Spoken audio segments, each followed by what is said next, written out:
Friends, आप सभी को पता चल ही गया होगा, अगर नहीं भी पता चला तो चल ही जाएगा, अगर जिसने भी एस्टेट के फॉर्म है फिल किए हैं कि एस्टेट के एडमिट कार्ड है आउट हो चुके हैं। ये मेरे मुद्दे की बात नहीं है, मुद्दे की बात ये है कि एस्टेट के एडमिट कार्ड तो आ चुके हैं, एग्जाम डेट है आपको पहले से ही पता था, फॉर्म आउट होने से पहले ही अनाउंस कर दी गई थी कि है आपका 2 और 3 दिसंबर को है एस्टेट का एग्जाम है कंडक्ट कर लिया जाएगा। मेरी बात ये भी नहीं है, बात क्या है ध्यान से सुनो।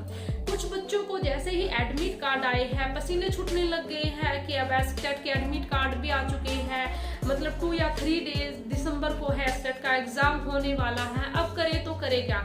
देखो बेटा, बिल्कुल भी मैं आपको डीमोटिवेट करने के लिए तो बिल्कुल भी नहीं आई हूँ कि आप है डीमोटिवेट हो।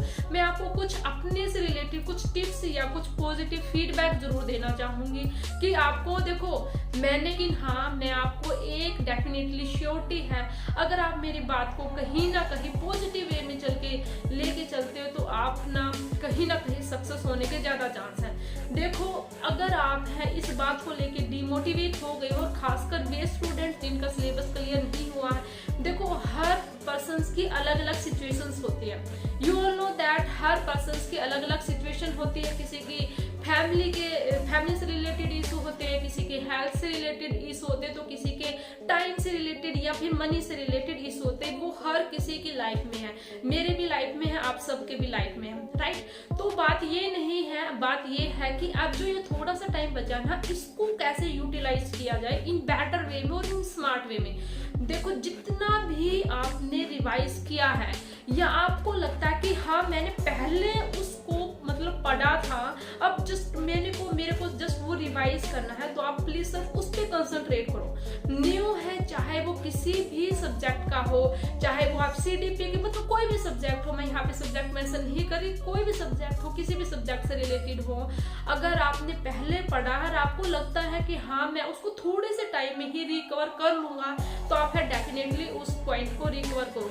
क्योंकि देखो, जिसने CDP पढ़ी है ना, उसने एक थ्योरी दी थी ना पावलो ने, अगर हम दोबारा से अगर हम किसी चीज को सीखते हैं तो स्पॉन्टेनियस रिकवरी होती है, मतलब पहले जब हम सीखते हैं तो ज्यादा टाइम लगता है चीजों को सीखने के लिए, लेकिन बाद में हम सेम फिर दोबारा उन्हीं चीजों को रिकवर करते हैं या सीखते हैं, रिकॉल करते हैं, तो हमें कम टाइम लगता है। ये रियलिटी है कहीं ना कहीं, ठीक है।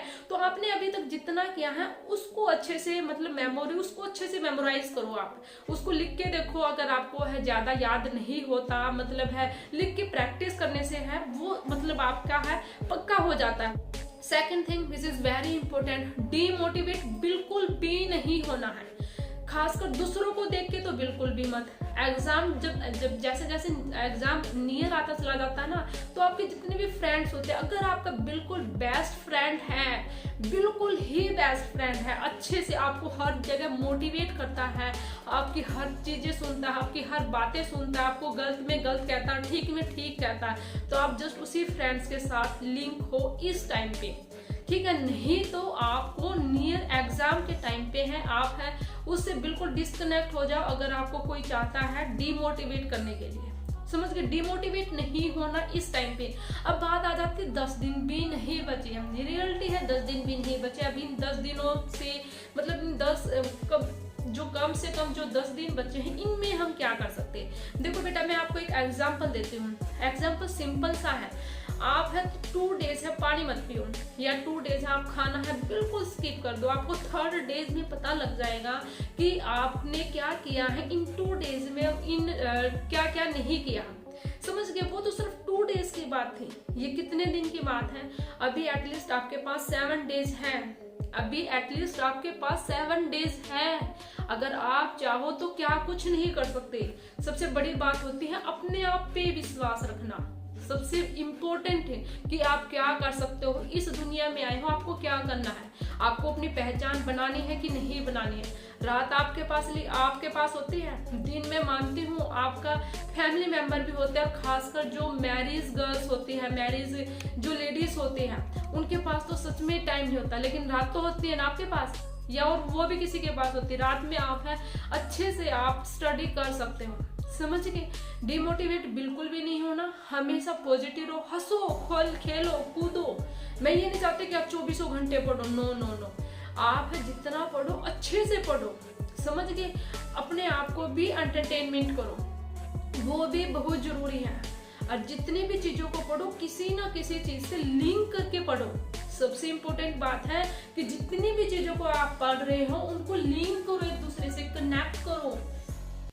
कनेक्ट करने से होता क्या है, चीजें हैं लॉन्ग टाइम तक याद रहती है। बार बार है आप उन क्वेश्चंस की प्रैक्टिस करो, अपने आप पे पेशेंस रखो, मोटिवेट रखो, पॉजिटिव फीडबैक दो हमेशा। अगर आप कुछ नेगेटिव करते हो ना तो अपने आप को है मैनेज करो कि हाँ मैंने क्या कुछ किया आज, क्या नहीं किया है, क्या गलत किया है, क्या ठीक किया है। अपने आप को पुशअप करो। जब तक आप खुद को नहीं करोगे कोई दूसरा तो आपको करने वाला नहीं है।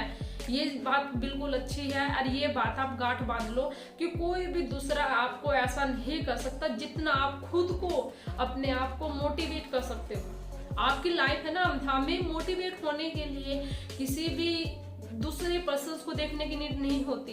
अपने आप को देखो, खासकर अपने पेरेंट्स को देखो। और मैं उन बच्चों को तो मैं खासकर कहूंगी जो बच्चे हैं बिल्कुल ही बैकग्राउंड फैमिली से बिलोंग करते हैं।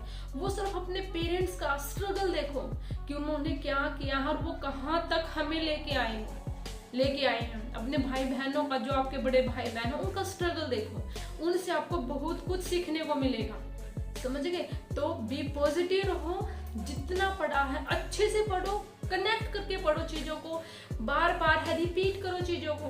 रात में, समझ गए, जब भी आपको टाइम लगे। किसी को अगर रात में टाइम लगता है रात में पढ़ो, किसी को अगर मॉर्निंग में पढ़ना अच्छा लगता है तो मॉर्निंग में पढ़ो। लेकिन इन जो 10 डेज है ना, इधर उधर से डिस्ट्रक्शन से बचो, कैसे भी बचना है लेकिन बचो। इधर उधर का जो भी आपके सामने जो डिस्ट्रक्शंस फैला रहे हैं आपके चारों तरफ, उनसे बचो बस। सबसे इंपॉर्टेंट बात यही है, समझ गए।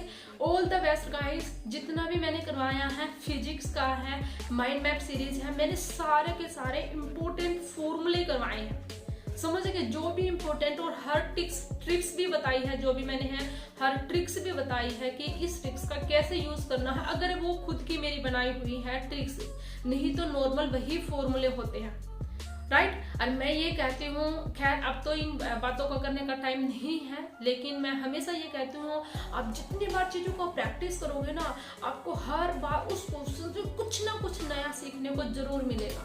और एक दिन खुद आप अपने दम पे उस क्वेश्चन को इन बेटर वे में, जैसे बुक में सोल्व किया हुआ ना, उससे नहीं, आप खुद के तरीके से उस क्वेश्चन को बेटर वे में कैसे सोल्व कर सकते हो, आपसे ज्यादा है और कोई नहीं समझा सकता, समझ गए। So all the best guys. And हमेशा डट कर बिल्कुल भी पॉजिटिव होके अपने आप पर पेशेंस रखे, हमेशा मोटिवेट रह के चीजों को पढ़ो, रिकनेक्ट करो चीजों को एक दूसरे से।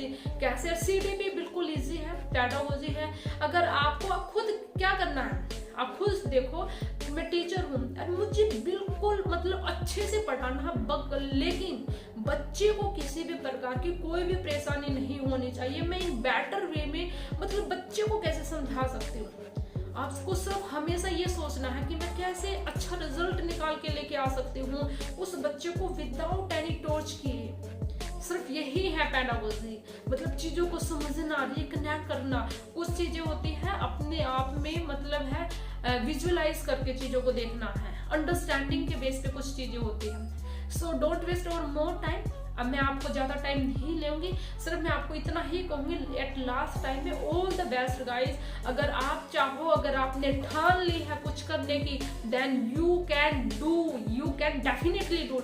हमेशा अपनी लाइफ में, हमेशा उठते वक्त, दोपहर या लंच टाइम, एवरी टाइम्स हमेशा 2 सेंटेंस अपने आप से बोलो, I can learn anything and I can do anything. सिर्फ ओनली 2 वर्ड्स। जैसे जैसे जितनी बार आप इन 2 वर्ड्स को अपने आप से बोलोगे ना, I can do anything and I can learn anything, you आप खुद देखना आपको 3rd डेज में अपने मेमोरी में, अपनी पॉजिटिविटी में कितना चेंज आएगा। हमेशा बोलो, एवरी टाइम्स बोलो, I can do anything and I can learn anything. अब मैं कुछ भी कर सकता हूँ और मैं कुछ भी याद कर सकता हूँ, मैं इतनी ताकत रखता हूँ। सो थैंक्स एंड जय हिंद।